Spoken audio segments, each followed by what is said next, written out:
Buenas a todos y bienvenidos a otro vídeo de Eso es Todo. Estamos a tope, ¿eh? Si es que vamos a ver, como habéis visto en el título, la revolución industrial. De revoluciones va la cosa, ¿eh? Bueno, si no has visto la última revolución, la francesa, que subí al canal, te lo dejo aquí en la esquinita. ¿Que no te lo has visto? Pues venga, dale click ya, hombre. Luego dices que no te enteras. Bueno, lo primero que vamos a ver en la revolución industrial son las revoluciones convergentes, es decir, que ocurrieron a la vez. Aquí tendríamos tres cosas: la revolución demográfica, la revolución agraria, la revolución en transportes y el capitalismo. Bueno, creo que he dicho más de tres, ¿no? Bueno, las revoluciones que ocurren a la vez. A ver, en la revolución demográfica esto es sencillo. Consiste en que la gente pues vive más, los niños mueren menos, se reduce la tasa de mortalidad y además se empiezan a utilizar cosas tan básicas como el jabón, la ropa interior de algodón. Por lo tanto, las condiciones sanitarias y de higiene son mucho mejores y muere menos gente.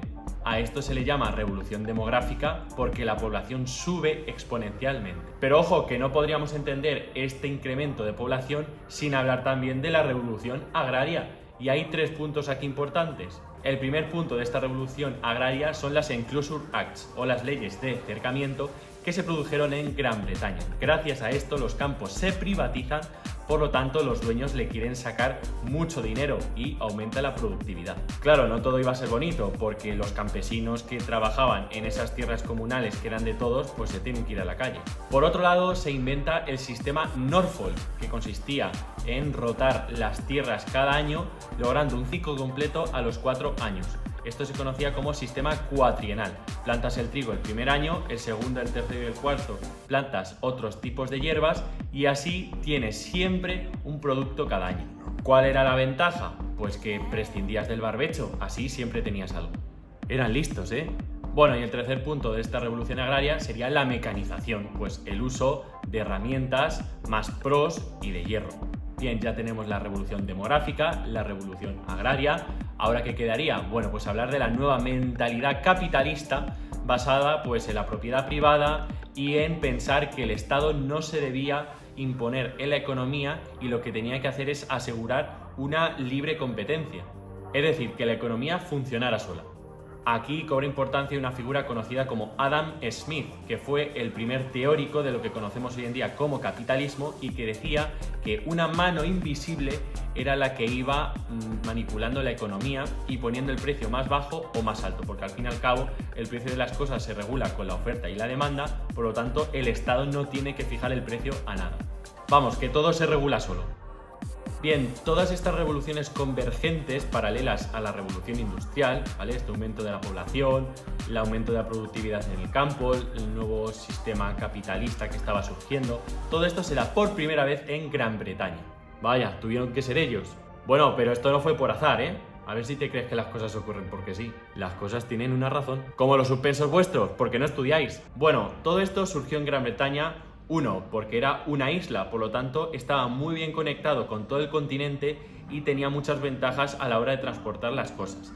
También porque al ser una isla era muy difícil que la invadieran, por lo tanto tenían esa hegemonía. Además, también tenían muy buena comunicación no solo con Europa, sino en el interior y tenían mucho comercio colonial, pues que si algodón, que si esclavos, ya sabéis. Y fue en Gran Bretaña donde se impulsó muchísimo la industria textil.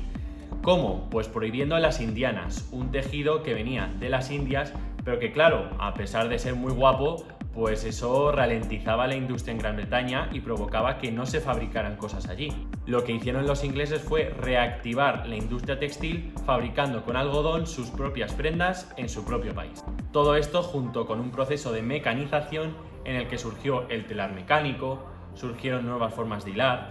Vamos, las máquinas famosas de hilar que surgieron en el siglo XVIII, la Spinning Jenny, la Mule Jenny o la Waterframe, si es que qué inglés de Oxford tengo.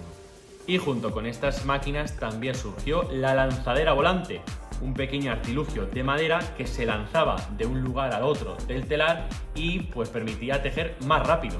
Tejer más rápido, menos costes, mayor producción. Si es que los ingleses... Bueno, pero esto no se queda aquí, y es que además de la industria textil, cobró mucha importancia la industria siderúrgica, es decir, la del hierro y la del acero. Descubrieron que mezclando hierro con carbono se podría lograr un material muy resistente como es el acero. ¿Y cómo funcionaban estas dos industrias, la textil y la siderúrgica? Bueno, pues con el carbón, que es la principal fuente de energía de la primera revolución industrial. Con ese poder calorífico del carbón se lograban presiones muy altas en un cofre en el que se guardaba el agua y se hacía escapar durante un breve periodo de tiempo, provocando una fuerza que se transmitía a un sistema de poleas, a unas ruedas que hacían funcionar las máquinas. Por lo tanto, el carbón y la máquina de vapor tuvieron un papel fundamental en la primera revolución. ¿Quién inventó la máquina de vapor? Pues eso, James Watt. Has tardado bastante en decirlo, ¿eh?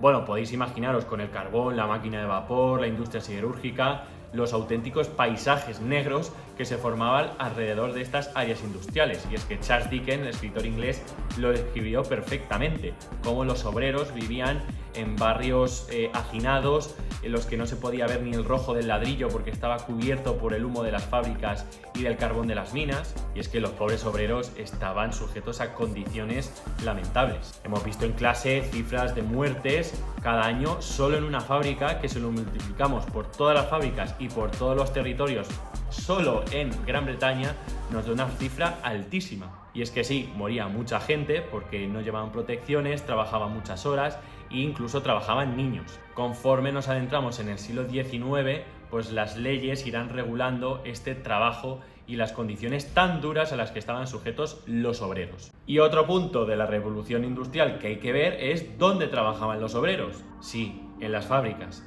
¿Has tardado mucho? Y sí, trabajaban en las fábricas. El sistema fabril consistía en llevar mucha mano de obra, los obreros, a un sitio conocido como fábrica, donde se juntaban máquinas y fuentes de energía, es decir, el carbón y la máquina de vapor. Con esto se sustituyó el antiguo sistema de gremios en los que trabajaban artesanos, pasando por el trabajo a domicilio, y es que algunos propietarios de materias primas, para tener más producción, se la daban a gente que estaba en casa y se producía así. Pero obviamente el sistema fabril se terminó imponiendo porque lograba reducir al máximo los costes y lograr una producción muy alta. Como en el vídeo de mi tío que fabrica zapatos, os lo dejo por aquí. Claro, esto hizo que un zapato costase 50 euros porque lo habían hecho a mano y ahora costar 10. Bueno, pues eso sería el sistema fabril, que evolucionó juntando nuevas fuentes de energía, en la conocida como Segunda Revolución Industrial. ¿Otra revolución? Es que estamos que no paramos. Pues sí, la Segunda Revolución Industrial se dio en el siglo XX. Bueno, finales del XIX y principios del XX. Lo aclaro porque si no la gente se molesta. ¿Y qué podemos destacar resumiendo la Segunda Revolución Industrial? Bueno, pues la electricidad, el petróleo y un invento muy importante, el automóvil, que no te enteras. Pues sí, Henry Ford, vaya inglés de Oxford, inventó el automóvil, pero no solo eso, es que inventó un sistema de producción conocido como Fordismo, que consistía en un trabajo en cadena o en serie. Es decir, cada obrero se limitaba a cumplir con una parte pequeña del trabajo y el producto iba pasando por la misma fase de producción por el mismo obrero. De esta forma el producto se hacía súper rápido.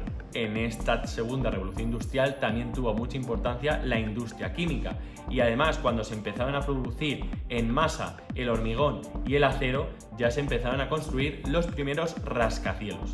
Os dejo una foto de estos rascacielos de Nueva York en plena segunda revolución industrial. Como veis, pues algún obrero se caería de aquí, ¿eh? Madre mía, si se caían de ahí.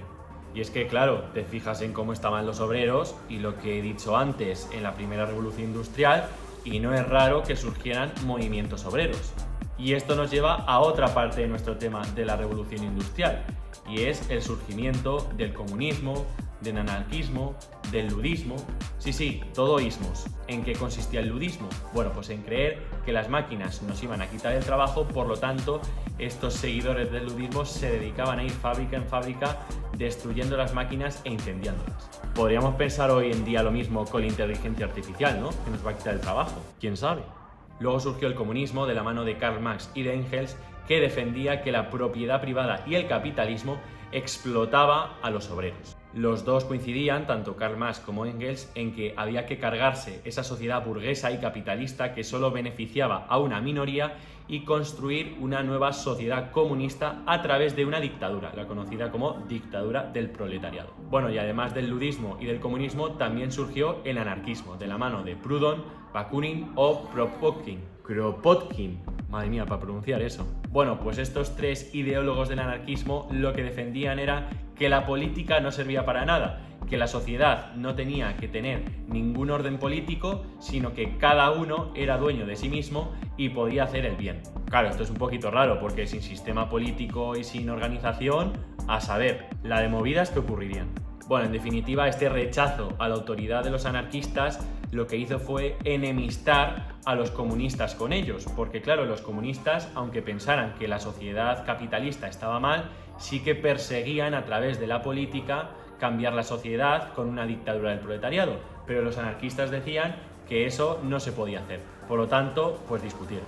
Estos anarquistas, comunistas, movimientos obreros se reunieron en la Primera Internacional, que era una reunión de todos ellos, aunque ya en la Segunda Internacional acudieron por separados por esas diferencias ideológicas. Bien, y por último, ¿qué nos quedaría en esta primera revolución industrial? Bueno, y segunda, que te he contado cosas de la segunda, no te olvides. Que luego suspendes. Bueno, pues nos quedaría hablar de los nuevos grupos sociales.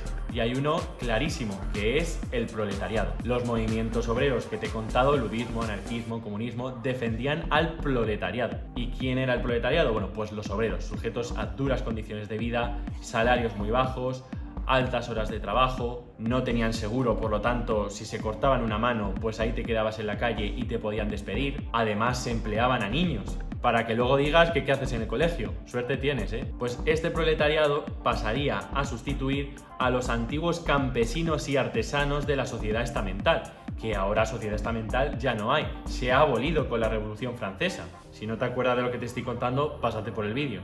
Esta nueva sociedad liberal, conocida como de clases, distribuye a las personas según su dinero y sus méritos. Lo que pasa es que, claro, el proletariado, los obreros, con esas duras condiciones de vida y teniendo que poner a sus hijos a trabajar con 8 años, dime tú qué progreso pueden hacer. Claro, es que es normal que surgieran los movimientos obreros. ¿Y quiénes pasaron a sustituir a la antigua nobleza? Pues los burgueses que eran propietarios de las empresas siderúrgicas, textiles que habían surgido con la Revolución Industrial. ¿Esto quiere decir que la nobleza ya no tuvo importancia? No, la nobleza lo que hizo fue juntarse con la nueva alta burguesía porque seguía teniendo reputación social y seguían teniendo propiedades y tierras. Es por esto que la nueva cúspide de la sociedad está ocupada por una alta burguesía y por una nobleza vieja. En mitad de la pirámide tendríamos a una clase media compuesta por policías, profesores, ejército, de artesanos, de campesinos propietarios de tierras, que lo que hacían era de moderadores entre esos dos extremos, que era la burguesía súper adinerada, propietarias de empresas, y el proletariado y los obreros que no tenían ni un duro. Bueno, quiero que entendáis que todo esto surgió a la vez, es decir, la revolución demográfica no se puede entender sin la revolución industrial. Sin la revolución agraria tampoco hubiera ocurrido la revolución industrial porque no hubiera habido más gente, puesto que no hay más frutos en el campo y sin más gente no puedes montar un sistema fabril. Y estos movimientos obreros surgen porque surgió el proletariado gracias a la revolución industrial. Por lo tanto, todo esto ocurre a la vez, como la historia misma. En fin, espero que os haya gustado este vídeo, darle a like y pasaros por Instagram, TikTok y los shorts de YouTube, que no se os olviden, ¿eh? Venga, hasta luego.